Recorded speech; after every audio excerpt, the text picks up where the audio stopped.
Oke, balik lagi dengan Kang Mehmet di sini di Clovertech ID.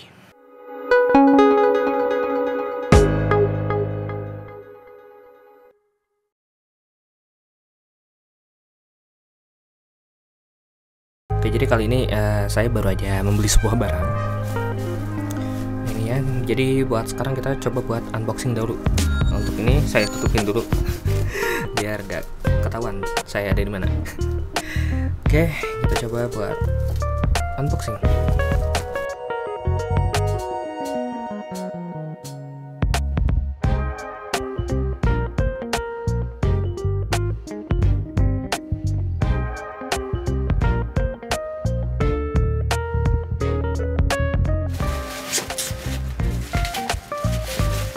Oke, nah, jadi isinya yaitu ini.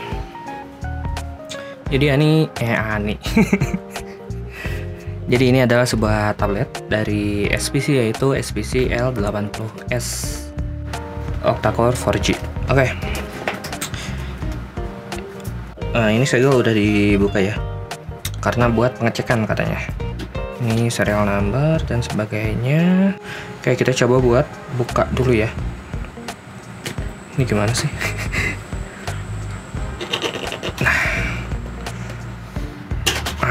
Sip. Oke, kita lihat di dalamnya ada si unit tabletnya sendiri. Oke, ini ya. Kita buka. Oke, nah ini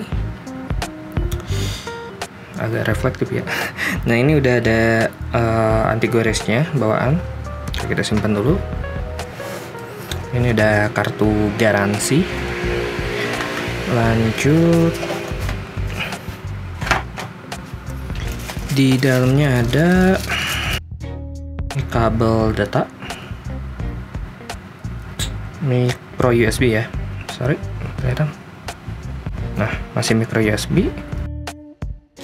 Terus kepala charger. Oke, kepala chargernya ini, sorry. Nah, 1,5 ampere. 5 volt 1,5 ampere ya. Oke, terus ini dapat headset. Ini udah nggak pernah dapat di mana-mana ya. Sebenarnya kalau misal beli tablet, apalagi tablet gitu kan, handphone aja gak dapet.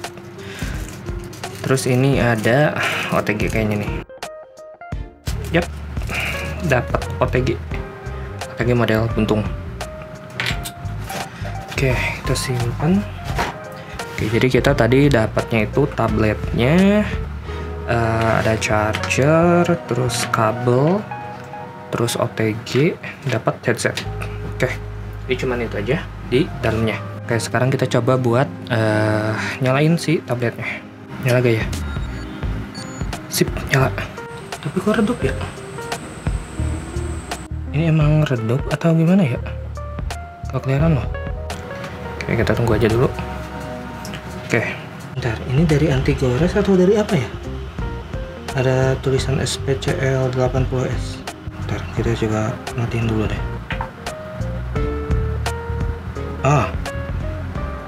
Tadi kenapa gak terang ya? Oke, kita pilih Indonesia. Oke, jadi saya setup dulu ya. Oops, sorry. Tadi ternyata di dalam sini ada casing. Tadi gak kelihatan loh. Nah, kita dapat casing ini model buram. Nanti kita pasang. Oke, kita coba pasang. Jangan dulu pasang ya. Oke, sebelum ini disiapin ya. Jadi untuk si tablet ininya sendiri, di bagian belakang ini ada lubang speaker, kamera, LED flash. Terus ini ada tombol volume, tombol power, dan juga reset. Reset. Ini reset buat apa ya? Oke, di atas ada jack 3,5. Ini untuk SIM card dan micro SD ya. Ini untuk micro USB. Oke, itu aja. Ini tombol biasa home. Oke. Nah, di atas ada kamera. Oke, jadi ini sambil nunggu setup, kita coba buat buka si ininya, pelindung dasar Bener ya? Oh iya bener. Cling. Pop. Lama nunggunya. Oke, jadi ini udah selesai setup, cuman ternyata baterainya dikit lagi ya, cuman 13%.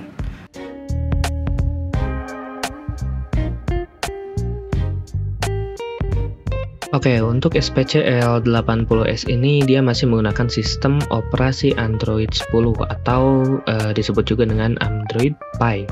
Nah, untuk prosesor yang dipakai sendiri ini menggunakan prosesor octa-core, yaitu yang dari Unisoc atau UniSoc Tiger T618 atau disebut juga dengan Unisoc UMS 512.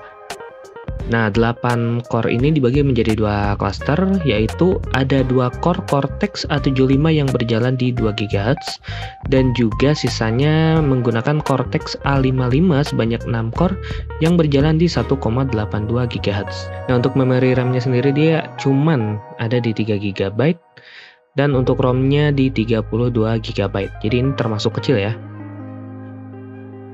Nah, untuk kamera belakang dia ada di 5 megapiksel, sedangkan untuk kamera depan ada di 2 megapiksel aja. Nah, jaringan WiFi yang didukung yaitu WiFi 2,4 GHz ABGN, dan juga dia juga udah ada Bluetooth-nya, udah jelas. Terus tablet ini juga terdapat GPS di dalamnya. Nah, untuk layarnya sendiri dia berukuran 8 inci dengan resolusi 1280 x 800 pixel menggunakan panel IPS. Nah, untuk baterainya sendiri di spesifikasi disebutkan baterainya itu menggunakan 5500 mAh, sedangkan waktu pengecekan di device info dia cuman ada di 3600 mAh. Nah, untuk pengecekan CPU throttling dia itu di 4 menit awal termasuk stabil ya, masih di sekitar 90-100%an. Terus di menit keempat lebih dia sekitar 80-90% saja. Emang sih di saat itu dia agak cukup terasa panas di bagian bodinya. Nah, pada pengujian di 3D Mark Wildlife dia mendapatkan overall score di 534, sedangkan average frame rate-nya di 3,20 saja. Sedangkan pada pengujian 3D Mark Slingshot dia overall score-nya itu di 1724, dimana di grafik test 1 dia dapat FPS di 9,80, sedangkan di grafik test 2 ada di 5,2. Nah, di PC test itu yang pertama ada di 49,2, yang part 2 itu di 28,5, sedangkan di part 3 di 14,9. Oke, sekarang untuk konsumsi daya, dia kurang lebih SOT atau screen on time-nya itu dapat di 5 jam 57 menit, berarti hampir 6 jam ya. Ini tersisa dia 10% lagi. Oke, sekarang untuk pengisian daya, tadi kita coba habisin sampai sekitar 4%. Nah, untuk dari 4% ke 80% kurang lebih memakan waktu sekitar 2 jam 39 menit. Nah, sedangkan untuk di 4% sampai 90% itu sekitar di 3 jam 27 menit. Nah, untuk 4% sampai full itu membutuhkan waktu kurang lebih 4 jam 46 menit. Oke, untuk di game Mobile Legends dia sudah support mode HD, terus refresh rate tinggi dan juga grafis di ultra. Nah, ini gameplay dengan preset yang seperti itu ya. Nah, selama satu permainan ini sih nggak ada FPS drop ya, jadi tetap stabil, nggak ada tersendat atau gimana, meskipun emang RAM-nya itu hanya 3 GB saja.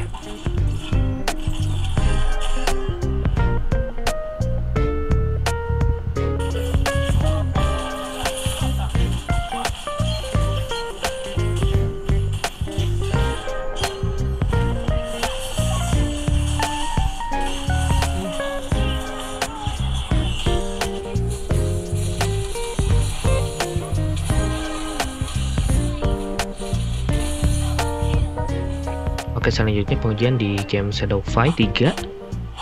Ini juga sama, sangat-sangat lancar dan playable. Gak ada FPS drop dan sebagainya. Untuk settingannya juga ini settingan tinggi ya. Jadi bukan yang paling rendah atau gimana gitu. Kalian bisa lihat sendiri, ini gameplaynya benar-benar playable.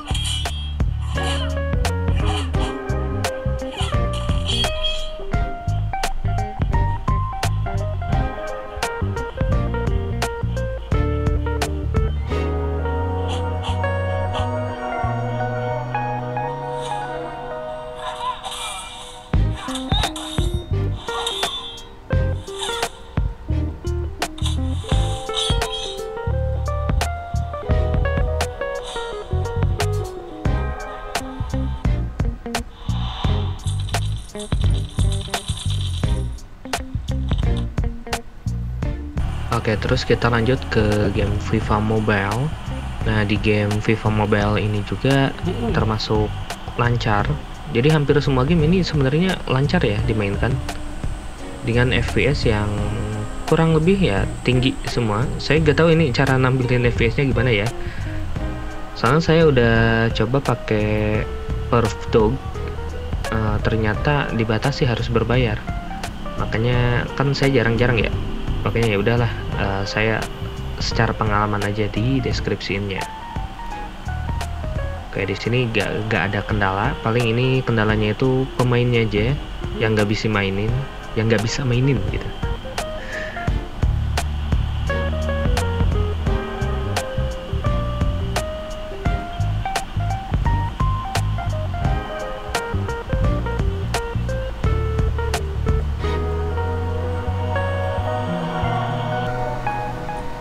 Oke, sekarang lanjut di game COD Mobile. Untuk settingan grafisnya yang ada cuman ini ya, kualitas grafik low, frame rate-nya low atau medium. Ini pilih yang medium ya. Ini sih udah jelas pasti lancar sih. Cuman ini tadi agak kagoknya itu tombolnya pada gede. Jadi jarinya harus agak ke tengah, itu aja sih. Tapi ini bisa pakai gamepad kan ya? Nanti paling saya coba buat pakai gamepad, kira-kira enak apa enggak.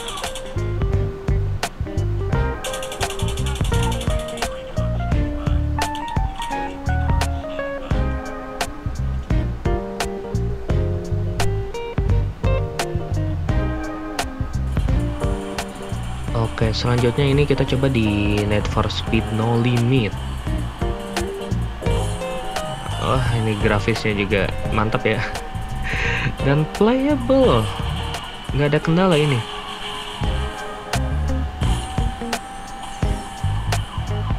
Oke, bisa kalian lihat ini nggak ada FPS drop ya.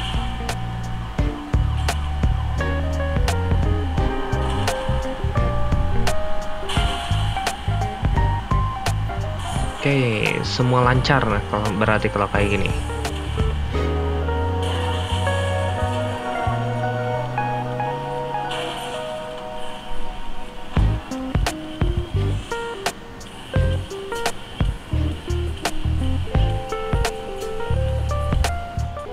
Selanjutnya saya tes ini di game Honkai Impact. Sebenarnya saya pengen nyoba di game Genshin Impact ya. Cuman Genshin Impact sekarang ukurannya gila. Jadi udah keinstall, terus waktu mau main kan dia suruh downloadnya itu di kisaran 20 GB lebih, 23 kalau nggak salah. Makanya buat perbandingan ya udahlah pakai Honkai Impact. Honkai Impact. Iya ya bener. Pakai Honkai Impact aja karena dia cukup berat juga kan. Ini ada sih beberapa drop itu karena ini nih cutscene gininya. Waktu mau cutscene emang agak lambat ya, jadi apa ya istilahnya ada drop dikit lah. Ini cutscene-nya karena saya gak pernah main game mobile ya, jadi tutorial mulu ini. Aslinya lancar.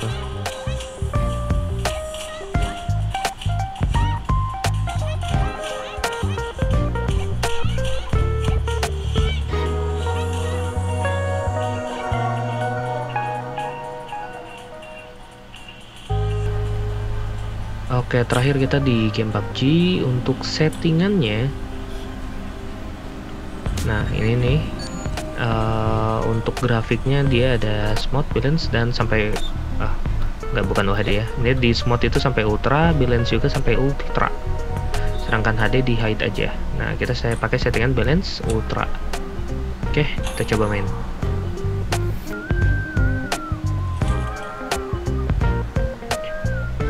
Nah, ini untuk di gamenya sangat-sangat lancar. Cuman waktu kapan saya cek untuk FPS-nya, ternyata untuk PUBG Mobile itu dia 40 FPS-an aja ya.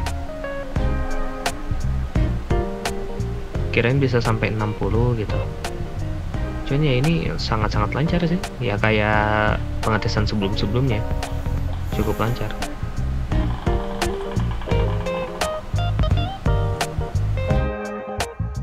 Oke, mungkin segitu aja untuk video kali ini.